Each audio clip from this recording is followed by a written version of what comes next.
Uma boa tarde a todos. É uma alegria muito grande retornar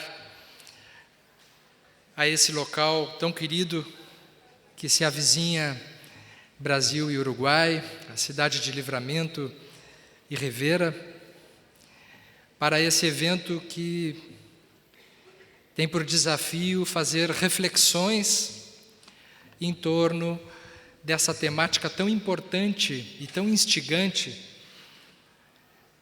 que nos propõe a união da questão da saúde com espiritualidade. A proposta das associações médicos espíritas no Brasil e no mundo não é outra senão olhar o ser humano e a vida por um prisma de integralidade, procurando unir as tradições, a ciência,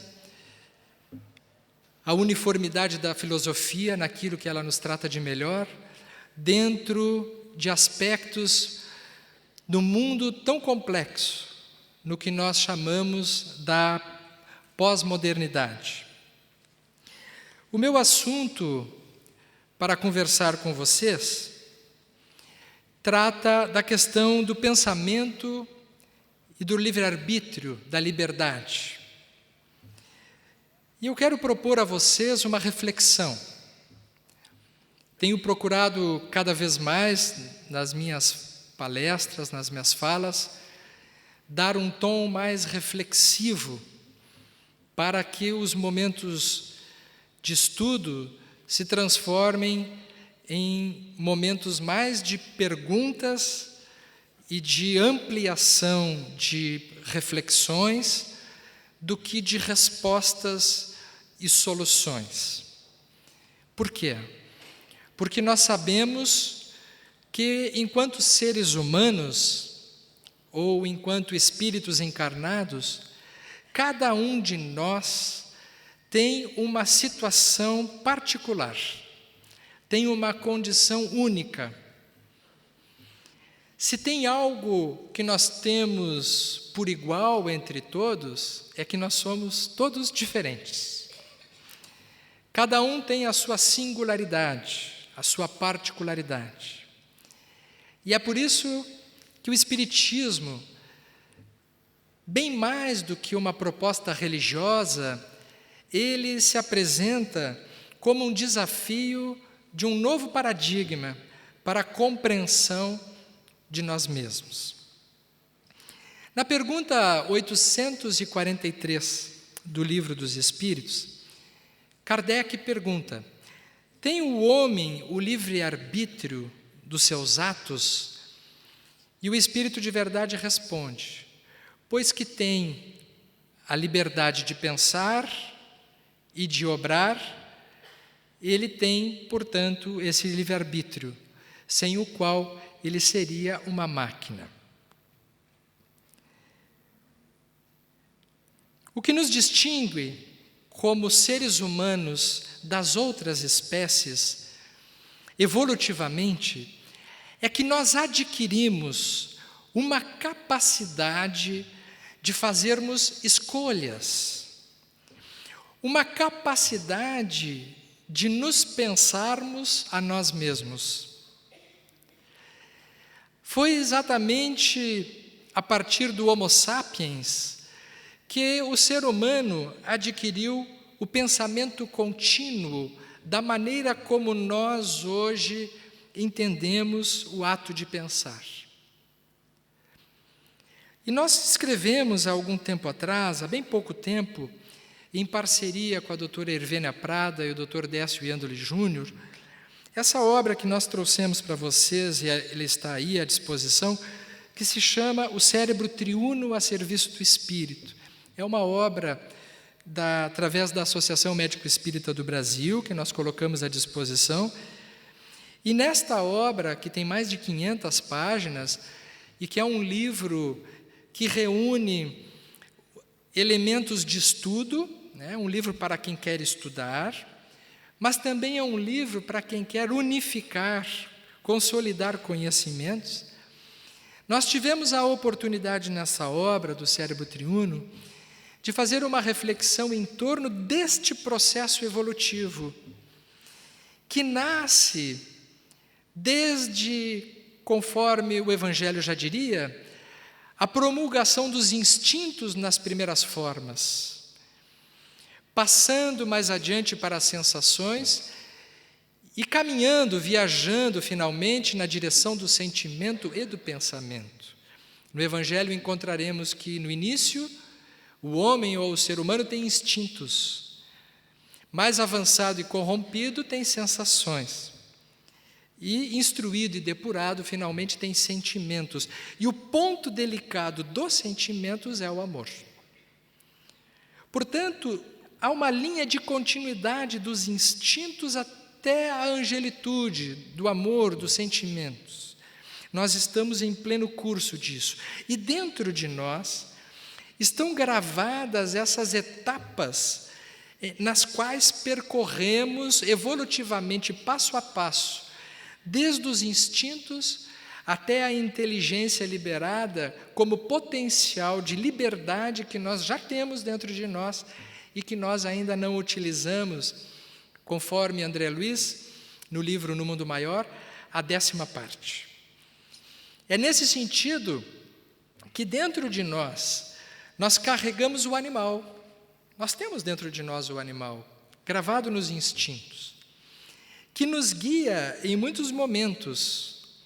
Temos dentro de nós, a capacidade do raciocínio, do pensamento fixado no presente, e temos dentro de nós também os potenciais que nos tornarão seres mais evoluídos. Isso já está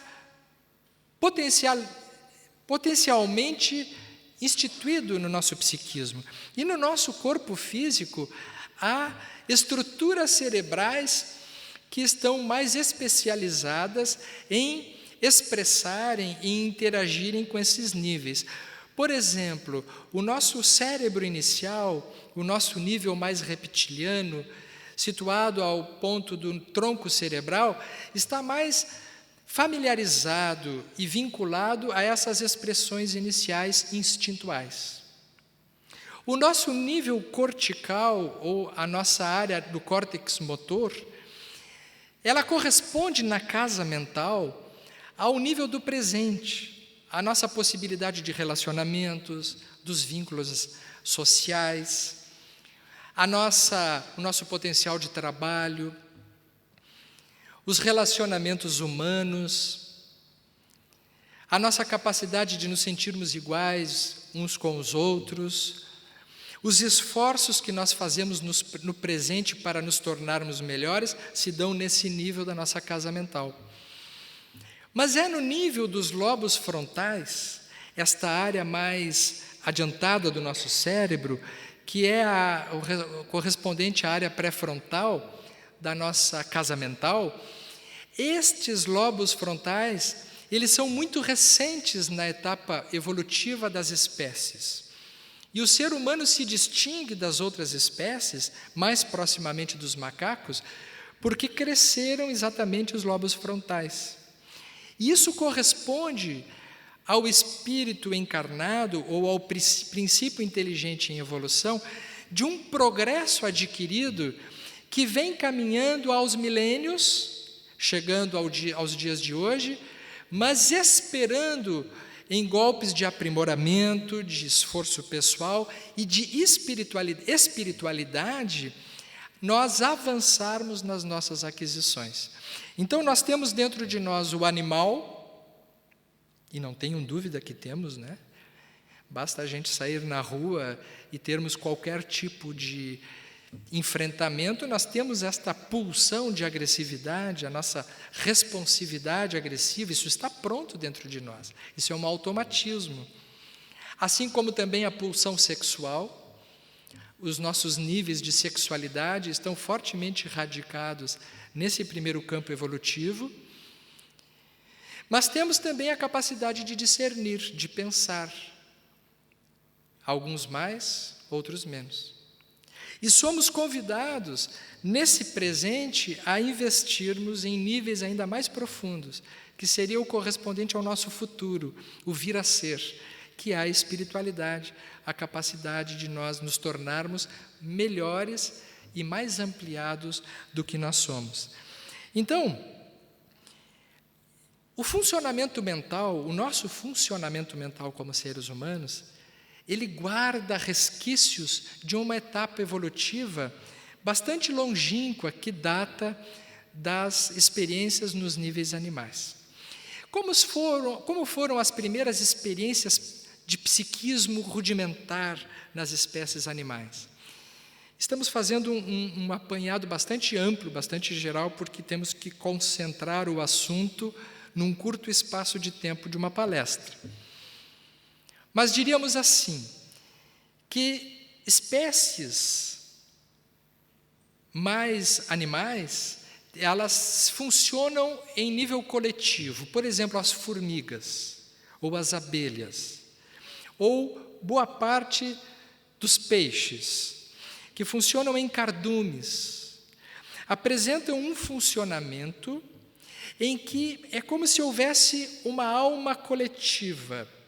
Colocamos entre parênteses essa alma coletiva, porque já existe individualidade ali. Mas é uma individualidade que se move, que se orienta a partir de outras individualidades iguais, com as quais ela se orienta e se movimenta no coletivo, como uma mônada, que faz com que o progresso vá se estabelecendo e se diferenciando em cada etapa evolutiva. Quando nós atingimos as espécies mais evoluídas, culminando no homem ou no ser humano, nós vamos adquirir algo diferencial, que é a capacidade de pensar e pensar-se, pensar a si mesmo, fazer escolhas. E é aí então que nasce o livre-arbítrio. Um livre-arbítrio bastante rudimentar, porque, como veremos, mesmo o que nós entendemos por livre-arbítrio e liberdade hoje, aqui, ele é um livre-arbítrio relativo. Ainda nós nos movimentamos, ainda influenciados por fatores e influências que interferem vivamente no nosso livre pensar, que interferem de forma determinante na liberdade dos nossos pensamentos.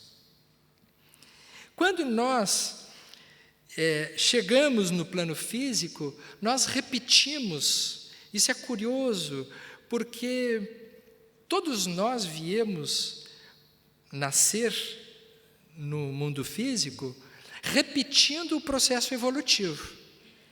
O ser humano, todos nós, passamos por dentro de um útero materno, que é um local aquático. Dentro do útero, da bolsa seminal, existe o mesmo ambiente dos oceanos, como as primeiras formas de vida. Nós encarnamos no mundo físico através de uma célula que vai se multiplicando, uma célula ovo-zigoto, que ela vai se bipartindo e se transformando numa célula coletiva, e somente depois ganhando uma forma que, nas suas primeiras expressões dentro do útero, se assemelha a um peixe. Quem conhece as imagens de um ultrassom, nós sabemos que o nosso primeiro modelito, a nossa primeira fotografia, já que nós estamos numa época de tantas fotografias, né? O nosso primeiro selfie que a gente fez dentro do útero materno, na ecografia, nos mostrou a cara dos primeiros peixes. E nós boiamos, nós mergulhamos que nem os primeiros peixes da espécie. Depois, quando nascemos e saímos do útero materno, um bebê, ele rasteja, se largar um bebê em cima de uma superfície lisa, ele rasteja como os primeiros répteis. Não é mesmo? Para somente alguns meses mais tarde, ele se colocar em 4 patas, entre aspas, e começar a engatinhar como os primeiros quadrúpedes. E se tudo correr bem, Ele se ergue sobre os 2 pezinhos e, muito cambaleante depois, ele vai caminhar como os primeiros bípedes.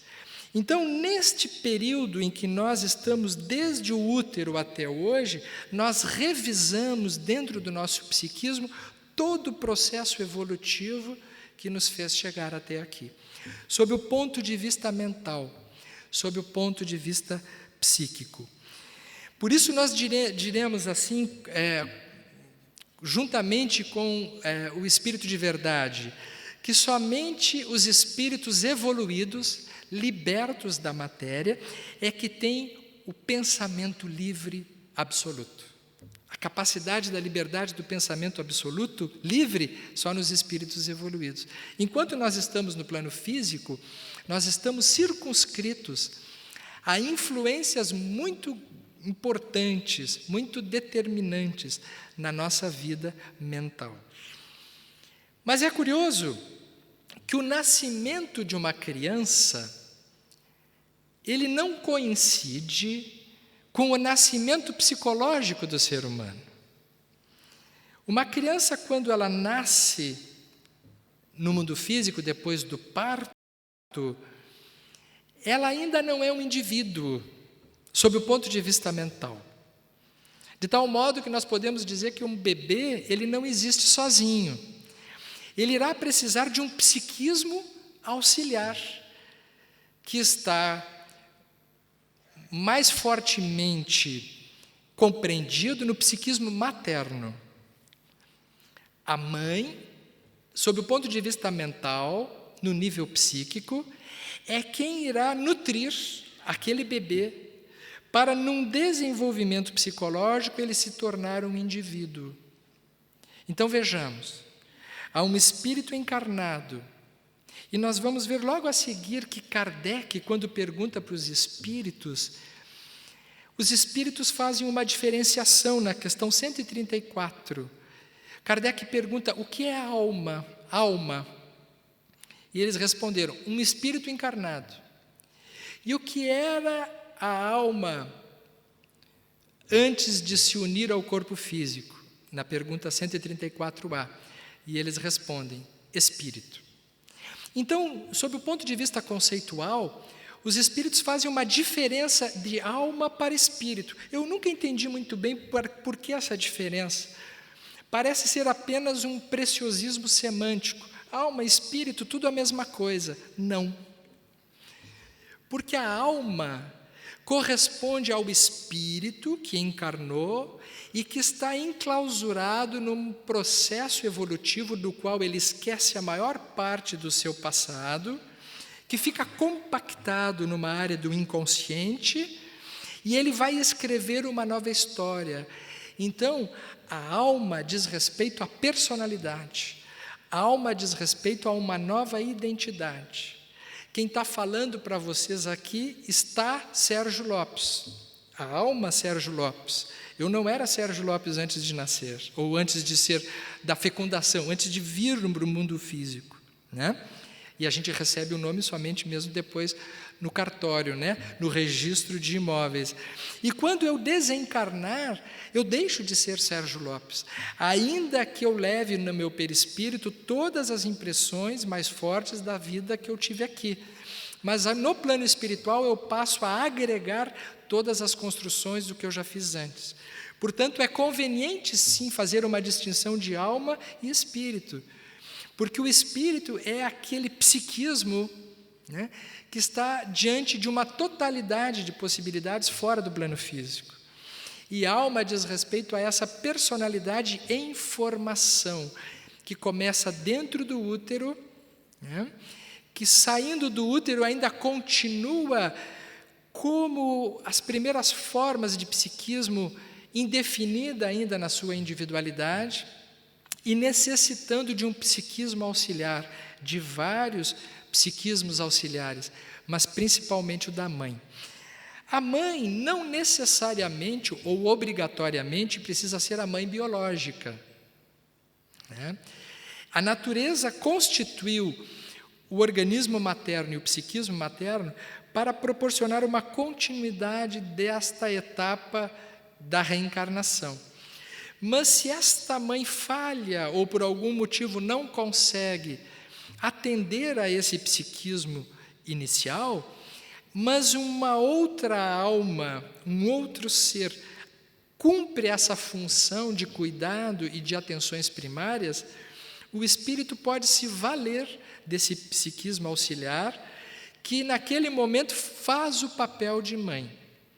Portanto, a partir de agora, quando eu falar mãe, vocês entendam assim: pode ser a mãe biológica, pode ser o pai, pode ser uma mãe adotiva, que atende afetivamente, que atende emocionalmente às necessidades mais primárias e primitivas daquele psiquismo que reencarnou. Vamos revisar. Esse psiquismo que está reencarnado, a gente não sabe de onde veio. Poderá ser um espírito mais evoluído, poderá ser um espírito menos experiente, ou poderá ser um espírito meio classe média, que é a grande chance nossa aqui, né? Não dá para esperar que entre nós estejamos entre espíritos muito evoluídos. Se fosse assim, o planeta já estava melhor. Mas também já estamos entre espíritos que temos condições de pensar algumas coisas em semelhante. Classe média do nível evolutivo. Este nível médio evolutivo que nós nos encontramos está muito sob a dependência do ambiente aonde nós nascemos. De tal modo, se o espírito reencarna e ele tem uma mãe amorosa, um ambiente protetor, cuidados fundamentais de saúde, de ambiente, de carinho, de afeto, de amor, ele se desenvolve de um jeito. Mas se ele encontrar um local aonde as condições são de vazio, de ausência de contato afetivo, de falta de olhar, quero falar bastante a partir de agora deste componente, a capacidade de olhar nos olhos, o quanto isso é estruturante para a nossa vida emocional e para a construção do nosso pensamento. Hoje nós temos pesquisas muito interessantes que mostram que mães que não olham nos olhos os seus bebês, por vários motivos, porque há mães que têm depressão, por exemplo, pós-parto. Uma mãe que tem uma depressão pós-parto, muitas vezes ela está tão mergulhada nela mesma que o seu bebê que está no colo não recebe o seu olhar atento, porque ela está ausente. E se sabe hoje que muitos bebês que não encontram esse olhar de confirmação, esse olhar espelho, esse olhar que confirma, muitas vezes através do sorriso, é um bebê que cresce com algum tipo de buraco negro dentro de si, com algum tipo de vazio, com uma sensação de não ser ele mesmo, como se ele não tivesse se formado, como se ele não fosse alguém. Esse novo alguém espiritual, que agora está no corpo físico, portanto, ele não se forma sozinho. Isso é fundamental, principalmente para nós espíritas, que muitas vezes pensamos que a bagagem espiritual responde pela totalidade daquilo que nós somos na vida atual, e não. A não ser que o espírito já traga uma vasta bagagem, que seja capaz de enfrentar os embates, as lacunas, os traumas, os conflitos, os vazios da experiência infantil. Isso é uma exceção. Encontraremos, sim, exemplos de muitos indivíduos que passaram por graves situações na infância e ainda assim se tornaram amorosos, se tornaram criativos, brilhantes, mas são espíritos que já foram forjados num processo evolutivo que começou muito antes. A maior parte de nós estamos sob a dependência destes processos emocionais e mentais que, dependendo da qualidade em que aconteçam, nós nos tornaremos pessoas com maiores potenciais criativos, com capacidade de pensamento mais elaborado e com organização afetiva e emocional mais estruturada ou menos estruturada. Então vamos voltando. Nascemos no mundo físico e recebemos um cuidado estruturante de uma família. Uma família que não precisa ter uma conformação clássica, porque o que se pede de uma família é que tenha esse ingrediente da afetividade em abundância. Por exemplo, percebemos muitas vezes que crianças espelham ansiedades do ambiente familiar. Ambientes familiares que têm muita ansiedade, muito medo, muita preocupação, são ambientes geradores de estados de pânico, de ansiedade e de insegurança nessas crianças. Quando a gente atende as pessoas depois na vida adulta, a gente encontra muito isso, muito desses relatos em que percebemos nitidamente que na história familiar, na constituição daquele indivíduo, houve desfavorecimentos às vezes muito importantes.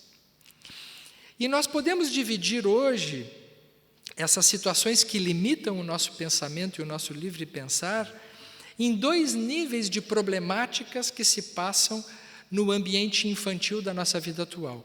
Um são os acontecimentos traumáticos, os conflitos, situações de agressão, abusos, incluindo o abuso sexual, que é tão frequente e que há pouco e pouco vem sendo mais mencionado, porque até bem pouco tempo era muito escondido esse tipo de situação na convivência das famílias, porque nós sabemos que boa parte dos abusos sexuais se dão dentro do lar, né? Ou na vizinhança dos parentes e daqueles que estão próximos.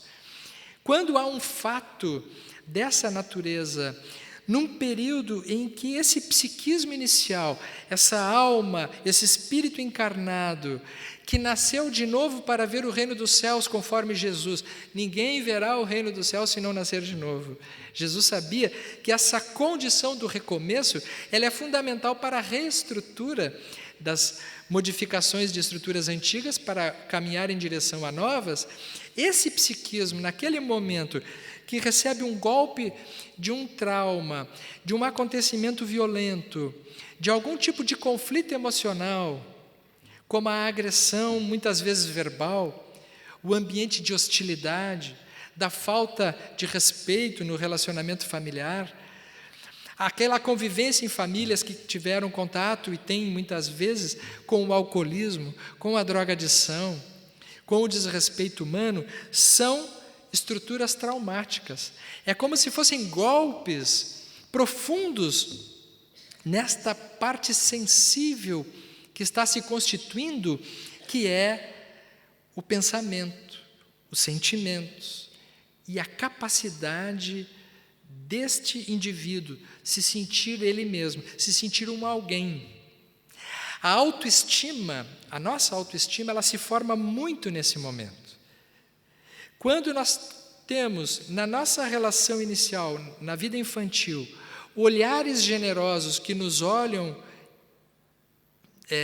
confirmando sentimentos de prazer, sensações agradáveis, isso nos gera na nossa mente, no nosso pensamento, um tipo de coisa. Mas quando o olhar é um olhar acusatório, quando o olhar é violento, quando o olhar é traumático, a autoimagem ela sofre um prejuízo muito grave. E aí teremos personalidades danificadas, com danos. São traumas precoces, muitas vezes esquecidos, a maior parte deles esquecidos, não lembrados, mas não por serem não lembrados, menos importantes. Eles são efetivamente determinantes da nossa vida, daquilo que nós seremos na vida adulta. Esse é um tipo de circunstância da vida infantil. Mas eu diria para vocês que Este não é atualmente o principal tipo de problemática que interfere na saúde mental, emocional e psíquica do nosso ambiente em que nós vivemos. Nos dias de hoje, nós temos muito mais a presença do vazio. Vou repetir. Constatamos hoje muito mais a problemática dos problemas emocionais relacionados à ausência de afeto, à ausência de comunicação, a uma espécie de lacuna gigantesca de interação de vínculos do que propriamente de traumas. Então, são aquelas famílias que não se relacionam. O bebê nasce e antes de se estabelecer um contato vincular de importância com aquele ser que está ali, já se está preocupado em bater fotos para se postar nas redes sociais e se divulgar para o externo. Nós vivemos uma época em que o exterior é muito mais importante do que o interior. Estamos vivendo uma época em que os olhares não se encontram. Porque mais importante do que estar junto uns com os outros, nós precisamos estar conectados pela via virtual. E a via virtual, ela não corresponde, sob o ponto de vista mental e afetivo, à riqueza de um contato verdadeiro, de um contato humano. Só que isso já está se estabelecendo no nascimento dos bebês. Então, nós temos hoje bebês que nascem e não encontram olhares atentos, olhares cuidadosos, olhares amorosos, olhares com paciência, olhares com calma, olhares com tempo. São olhares apressados, olhares que se substituem rapidamente. Agora é minha vez, mas agora vem um outro para cuidar, que está preocupado com uma outra coisa. E aquele espírito encarnado, que esperava encontrar alguém que, podendo olhar para ele de uma forma mais substancial, fosse lhe dar chance para ter certeza de que ele é alguém importante e de que ele existe, fica o que nós chamaríamos de um verdadeiro buraco negro dentro de si. Então, nós temos uma geração, e talvez vocês encontrem, examinando a si próprios aqui, ou aquelas pessoas que estão em torno, pessoas que dizem vivamente assim: eu tenho a sensação que eu não nasci, eu tenho a sensação que eu não existo, eu tenho a sensação que eu não sou verdadeiro, eu tenho a sensação às vezes que eu sou falso, que eu não sou eu mesmo. Esse sentimento de não eu, esse sentimento de vazio, ele corresponde exatamente a essa lacuna afetiva, da qualidade afetiva, que diz respeito aos processos pelos quais nós nascemos no mundo físico para concentrarmos, para consolidarmos a nossa estrutura como espíritos imortais. Quando isso se estabelece, tenham certeza, esse é o campo propício para as principais patologias que nós encontramos hoje no campo da psiquiatria e da psicologia, como, por exemplo, as depressões, o transtorno do pânico, o autismo, as síndromes psicóticas em geral, que falam dessa desagregação de pensamento, dessa impossibilidade do indivíduo se sentir ele próprio. E, portanto, ao não se sentir ele próprio, não consegue estabelecer vínculos verdadeiros. Precisa se relacionar com um monte de gente, para ter a impressão de que está se relacionando, mas, na verdade, não está se relacionando. Está lotando o seu mundo mental de pessoas virtuais que muitas vezes não existem. Às vezes a pessoa não sabe nem o nome. Há algum tempo atrás, o Roberto Carlos fez uma música muito bonita, que a gente gosta tanto, né, e que gosta tanto do Roberto Carlos também, que o Roberto Carlos diz assim: eu quero ter 1 milhão de amigos e bem mais forte poder cantar. Gente, quem tem 1 milhão de amigos não tem nenhum. Não é? Porque é impossível ter 1 milhão de amigos. Só que é a época que nós estamos vivendo, a época que se computa o valor de uma pessoa pelo número de seguidores. pelo número de fotos, pela quantidade de frequência na página do YouTube, pelo número de eventos na qual a pessoa se sente vista. Isso denuncia uma tremenda de uma carência emocional nos nossos dias. Quando às vezes o olhar de um filho não é o suficiente para a pessoa se sentir nutrida, do que precisará uma pessoa para se sentir gente, para se sentir capaz de ser um ser humano viável? Quando não está dentro de casa, o motivo da nossa felicidade significa que alguma coisa já falhou antes. Por que eu não consigo estar com aqueles que eu escolhi estar? Se eu nasci dentro de uma família, foi para que eu pudesse interagir com essa família de forma intensa. Porque eu não tenho como ser alguém se eu não tiver dentro de mim os personagens que fizeram parte da minha história. E assim como as primeiras espécies, nós temos dentro de nós muitos personagens. Nós temos um pai, uma mãe, um avô, uma avó, tios, amigos. Todos eles fazem parte do nosso mundo interno. É como se nós fôssemos um mapa-mundi, onde temos vários indivíduos, vários seres, vários acontecimentos povoando o nosso pensamento. E a integração do pensamento, a capacidade de pensar por nós mesmos, depende da qualidade destes elementos que se constituíram dentro de nós. Então, mais do que nunca nos dias de hoje, o Espiritismo é uma doutrina que está gritando para as pessoas, dizer, vamos abrir os olhos para o que realmente importa, que são os valores afetivos, os valores morais, as coisas simples. As coisas simples. Jesus é o exemplo máximo que nós temos na nossa configuração mental, o modelo mais perfeito a ser seguido. E ele nos deixou vários exemplos disso. Jesus nos deixou exemplos fantásticos, passíveis de serem seguidos por nós, seres humanos comuns. Por exemplo, Jesus somente sai a pregar depois dos 30 anos de idade. Já pararam para pensar nisso? Que até os 30 anos de idade ele ficou na família.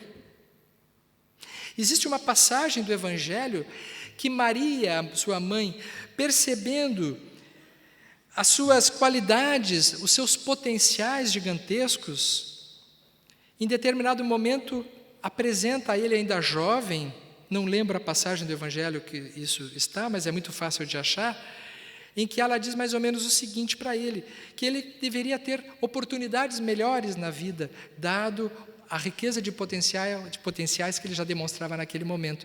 E ao que ele responde por ela assim, mas mãe, por acaso tu não tens testemunhado a minha comunhão com Deus? E ele permanece na família. Ele resolve continuar sendo o filho do carpinteiro. Quem é esse jovem que fala nos templos? Não é o filho do carpinteiro?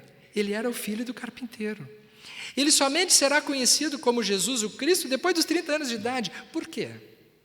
Não sabemos. É muita arrogância tentar responder essa pergunta de uma forma completa, mas podemos fantasiar. Podemos ter alguns passeios mentais e pensarmos assim, por que ele prefere ficar ao lado de um pai, ao lado de uma mãe, e não se tornar quem ele se tornou antes do tempo?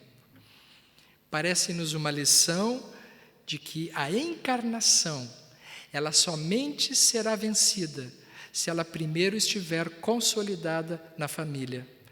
Te reajusta com teu adversário, te arruma dentro de casa, arruma-te dentro de ti primeiro e depois sai.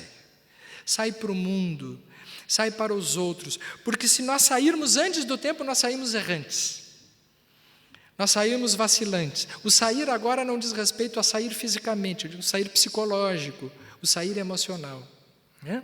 Nós vemos uma geração apressada, nós vemos pessoas querendo se formarem e se constituírem de um modo ansioso, e, no entanto, é o próprio Cristo que nos fala da importância da família.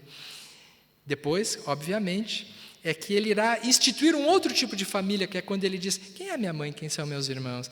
Ele amplia essa noção de vínculos, nos mostrando que existe uma outra família que pode expandir além dessa, mas em nenhum momento ele nega, ele desacredita, ele desconstrói a importância da família. Estamos dizendo isso para enfatizar que os principais dramas da nossa vida, eles estão relacionados, sim, ao nosso campo da nossa afetividade, aos nossos vínculos, muitas vezes deficientes, que ainda continuam dentro de nós. E nós, portanto, temos uma liberdade de pensamento relativa. O nosso livre-arbítrio, ele é relativo, porque se forem muitos os vazios dentro de nós, se forem muitos os conflitos dentro de nós não teremos uma liberdade total ou mais ampla de decidirmos sequer em relação à nossa própria felicidade. É por esse motivo que o Espiritismo nos orienta que a tarefa mais importante da nossa vida é fazermos um mergulho para dentro de nós. Conhece-te a ti mesmo. Esta é a chave que continua valendo para o processo de evolução e a atingirmos o nível da perfeição moral, conforme encontramos nas leis morais, na terceira parte do Livro dos Espíritos. Conhecer a si mesmo é verificar-se, olhar para dentro e ver em que condições nós chegamos até aqui. O ser humano, nós viemos perdendo a nossa capacidade de nos sentirmos muito especiais e importantes já faz um certo tempo. Sigmund Freud foi um dos primeiros estudiosos do psiquismo que deixou de maneira mais clara demonstrado que nós somos governados por forças inconscientes.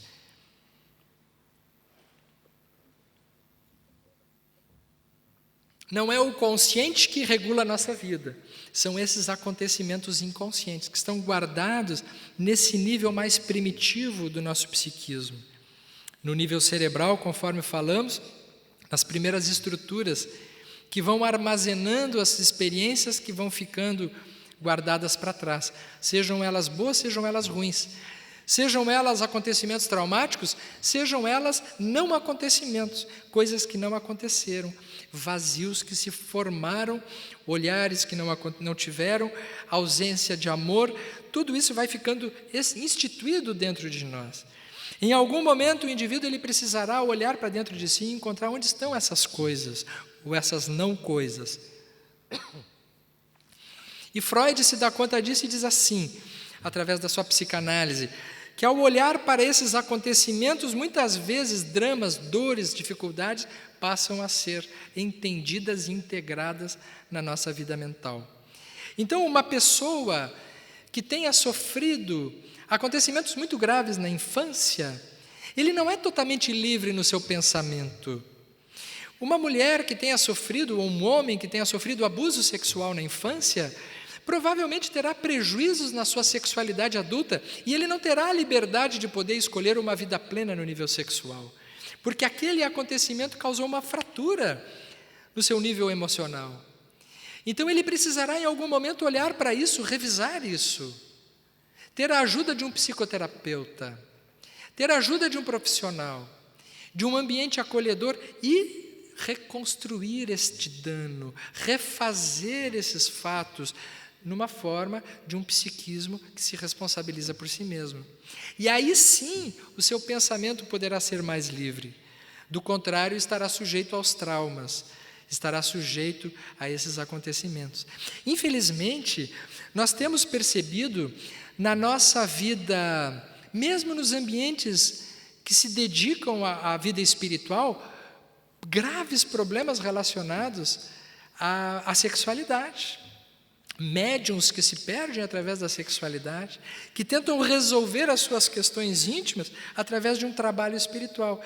E ao não resolver as suas questões íntimas, levam para o ambiente onde deveria ser de doação, de amor, de entrega, os seus conflitos. Isso pode acontecer em qualquer ambiente. É por esse motivo que, historicamente, a pedofilia ela está no ambiente do celibato, da castidade, onde não poderia haver sexo. E é exatamente ali que existe a pedofilia. Às vezes são nas áreas onde existe a mediunidade, onde existem algumas perversões. E muitas vezes as pessoas dizem assim, isso são obsessões. Claro que há obsessões também concomitantes, mas antes das obsessões, existe uma pessoa que não olhou para si e que não enfrentou os seus problemas.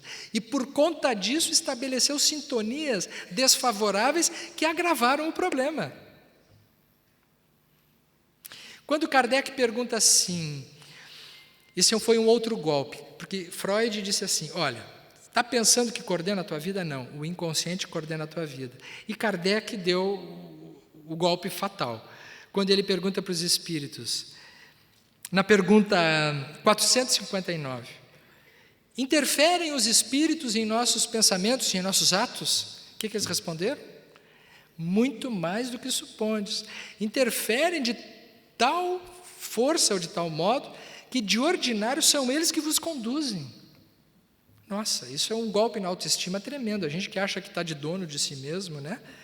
Que está conseguindo resolver por si mesmo, que tem o pensamento livre, que tem o pensamento... Eu sou o dono. Muitas vezes as pessoas dizem assim, eu estou com o meu pensamento muito claro, eu não preciso nem de ninguém para me dizer o que é certo e o que é errado. Quando a pessoa diz isso, provavelmente ela já está sendo coordenada por espíritos vaidosos, narcisistas, que estão instituindo na mente daquela pessoa um senso de autoimportância muito maior do que convém. Então, as influências espirituais, elas são determinantes muitas vezes nos desfechos humanos, mostrando que o nosso pensamento não é tão livre assim. Agora, por que acontecem essas interferências espirituais com tal imponência, com tal importância? Porque o indivíduo não olhou para si.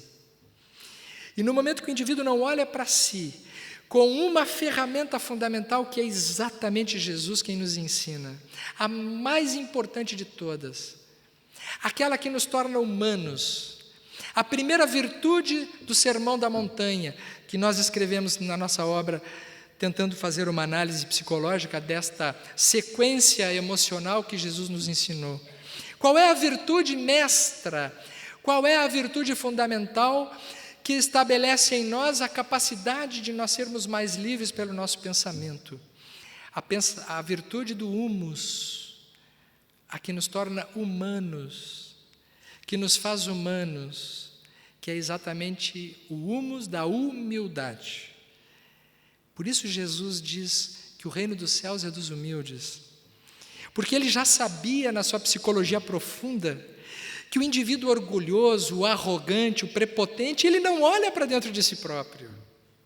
Dentro dele está tudo bem. E aí ele fica sujeito às perturbações espirituais, fica sujeito aos desencontros, e ele nunca é responsável por nada. Os outros são sempre responsáveis, são os espíritos que são responsáveis. Alguém tem culpa de alguma coisa que não ele. Então, quando Jesus nos institui o ensinamento fundamental, bem-aventurados os pobres de espírito, porque deles é o reino dos céus, ele não está nos dando uma conduta de que nós temos que ser pobres de espírito para receber um reino do céu futuro. Ele está nos ensinando que esta é a condição interna de quem tem coragem de olhar para si mesmo e não se sentir melhor que os outros. Aí, neste momento em que o indivíduo ele se acalora, e ao se acalorar, ele se propõe vivenciar, se vincular, se envolver, ele passa a se desenvolver. Não se desenvolve quem se envolve, só se desenvolve quem se envolve. Quem tem a capacidade de envolvimento, quem tem a capacidade de estar com os outros. Então, a doutrina espírita, relembrando Jesus, e por isso o espiritismo é uma doutrina que se apresenta como uma doutrina cristã, o que gera muita confusão em muita gente. Porque se um budista lê o espiritismo, ele também encontra razões no espiritismo. Em qualquer tradição, quem estudar espiritismo vai dizer, mas isso aqui me serve. Por quê? Porque os conhecimentos espíritas, eles são universais. Eles não são produtos de uma ou de outra religião. Alguém já disse que o Espiritismo não é a religião do futuro, ele é o futuro das religiões. Porque todas as religiões poderão se utilizar desses conhecimentos. E por que Jesus? Porque Jesus é o modelo mais perfeito daquilo que o humano pode pretender. O que também não é ofensa para quem é de uma outra religião. Porque tem muitos cristãos, no sentido de quem seguiu Jesus em espírito e verdade, em religiões que não são cristãs, e mesmo para quem não tem religião nenhuma. E tem muito indivíduo dentro de linhas cristãs, inclusive no nosso meio espírita, que de cristão não tem nada. Porque o seu comportamento, a sua proposta de vida não condiz com o ensinamento de Jesus. Então, quando Kardec, e agora está passando um filme maravilhoso da história de Kardec, ele chama Jesus para o lastro moral do ensinamento espírita, ele está convidando não a desenvolver uma nova seita, ele está convidando para o resgate dos valores fundamentais que alimentam a vida. Que alimentam a vida no plano físico e no plano espiritual. E nessa interação entre dois mundos, porque nós estamos permanentemente intercambiando uns com os outros. Nesse momento aqui, que nós nos encontramos e que nós estamos pensando essas questões. Tenham certeza, uma espiritualidade paralela que está nesse ambiente interage com os nossos pensamentos em grande intensidade, em grande profundidade. E é nesse espírito que, quando nós conseguimos acessar esses estados mais profundos de ser e de espiritualidade, que o nosso pensamento se torna mais livre, que nós vamos avançando para além daquelas questões mais imediatas e que vamos tendo, de fato, o nosso livre-arbítrio. O livre-arbítrio que poderá nos determinar a nossa capacidade de nós olharmos uns para os outros com o olhar necessário de quem ama. O olhar daquele que olha com amor, com afeto, com respeito e que é capaz de gerar, portanto, uma vida em abundância em torno de si próprio. Uma passagem muito linda de Jesus, que eu gosto sempre de contar e que está no livro Contos e Apólogos, de Humberto de Campos. Ele nos diz que havia, ao tempo de Jesus, uma cortesã, uma mulher muito bonita, e que vendia os serviços do seu corpo, na idade que ela tinha, para receber dinheiro, presentes e uma vida confortável, porque ela não tinha nenhum constrangimento de ser aquela mulher de todos aqueles homens que passavam por ali, que tinham condições de pagar altas somas para ela. Uma mulher vaidosa, uma mulher de uma beleza impressionante, cobiçada e desejada por muitos. Só que ela tinha um vazio. Faltava nela alguma coisa de fundamental na sua vida que ela não havia conhecido. E naquele momento, naquele período, passa por lá um nazareno, um viajante diferente, de olhar tranquilo e inesquecível, de caminhar calmo e contagiante. E quando ela olha para o Galileu, para esse Galileu, ela se apaixona imediatamente por ele. E quando olha para ele, percebe que algo havia naquele olhar que ela precisava muito. Então ela diz para ele quem ela é. Uma mulher cobiçada por todos os homens, mas que naquele momento sentia alguma coisa de diferente nele. Então diz para ele: vem, Galileu, vem comigo, porque na minha casa existem perfumes, existem tapetes, existem vinhos maravilhosos. Eu vou te ajudar a descansar desta tua caminhada cansativa da vida. Vem comigo. E eu faço isso porque eu descubro um brilho no teu olhar. Assim eu procedo por muito te amar. Tu virás? Ele não responde nada. Somente olha para ela de uma forma como nunca ninguém havia olhado. Ela se sente estranha porque homem nenhum havia colocado algum tipo de objeção na sua caminhada Por que tu estás calado? Por que tu não dizes nada? Eu estou te dizendo que tu irás comigo e tu vais descansar de todos os teus problemas. Tu terás uma noite de prazer intenso como nunca tiveste.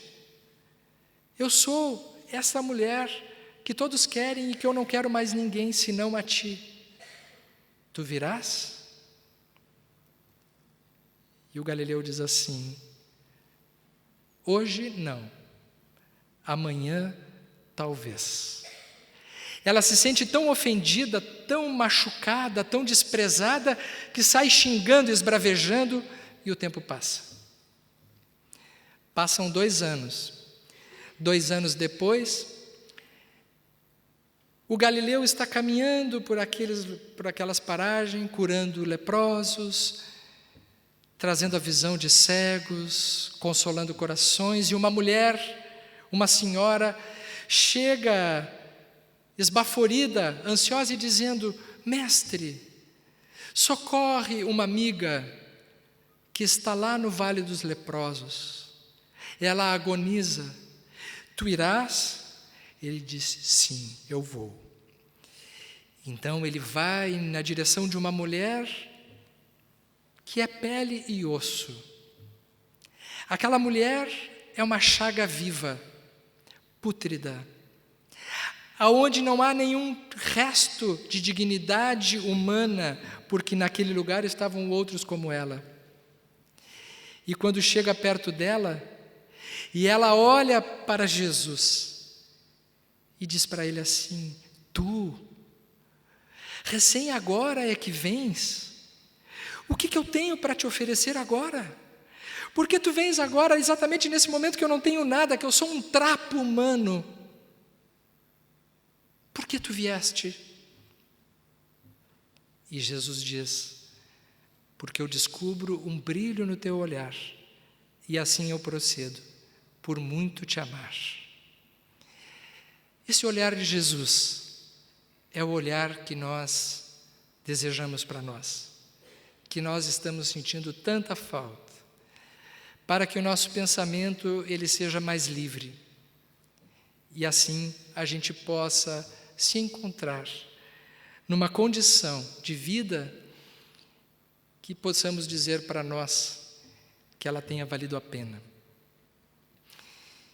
Nesse momento que a emoção nos chega, e que bom que ela chega, porque quando a emoção chega significa que nós estamos acompanhados, tenho vontade de recitar para vocês um poema de Madre Teresa de Calcutá. Mas vou me atrever a tentar recitar esse poema em espanhol, já que estamos em Ribeira, né? Em homenagem ao meu pai, já desencarnado, que nasceu em Taquarembó e, portanto, corre nessas veias dos personagens castilhano com sangue uruguaio. Ela diz: às vezes, as personas son egocêntricas e lógicas insensatas. Perdone-las mesmo assim. Se usted es gentil, las personas podrán acusarlo de egoísta e de interesseiro. Sea gentil mesmo assim. Se usted es un vencedor, tendrá algunos falsos amigos e muitos inimigos verdadeiros. Venza mesmo assim. Se usted es honesto, es franco, los otros poderão enganá-lo. Sea honesto mesmo assim. O que usted demorou anos para construir, alguém pode destruir de uma hora para outra. Construya mesmo assim. Se usted tiene paz, es feliz, as pessoas poderão ter envidia de usted. Sea feliz mesmo assim. Dê ao mundo lo mejor de usted. Pero esto puede nunca ser lo bastante, lo suficiente. Dê lo mejor de usted mesmo assim. E veja você que al final de las cuentas es entre usted é Deus. Nunca foi entre você e as outras pessoas. Madre Teresa de Calcutá. Bravo, muitas graças.